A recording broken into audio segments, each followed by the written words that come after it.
পন্থ নিজের প্ল্যানিং নিজেই করেন, কাউকে নাক গলাতে দেন না। শুভমান গিল এবং ঋষভ পন্থ এই দুই ক্রিকেটারকে কদিন আগে যখন ভারতীয় টেস্ট দলের অধিনায়ক এবং সহ অধিনায়ক করা হয়েছিল, তখন অনেকেই প্রশ্ন তুলেছিলেন তাদের টেম্পারমেন্ট নিয়ে।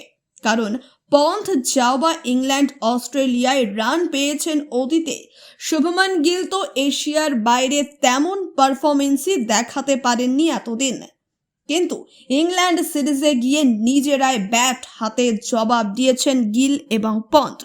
227 বলে হেডিংলে টেস্টে 147 রানের অনবদ্য ইনিংস খেলেন গিল, আর ঋষভ পন্থ 134 রানের ইনিংস খেলে নিজের সহ অধিনায়কত্বের দায়িত্ব পালন করেছেন। অস্ট্রেলিয়া সিরিজে শুভমান গিল 5 ইনিংসে মাত্র 93 রান করেছিলেন।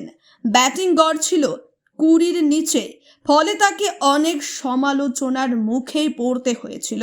কিন্তু অস্ট্রেলিয়া সফরের পরই শুভমান গিল নিজের ব্যাটিং টেকনিকে উন্নতি করার জন্য অনেকটা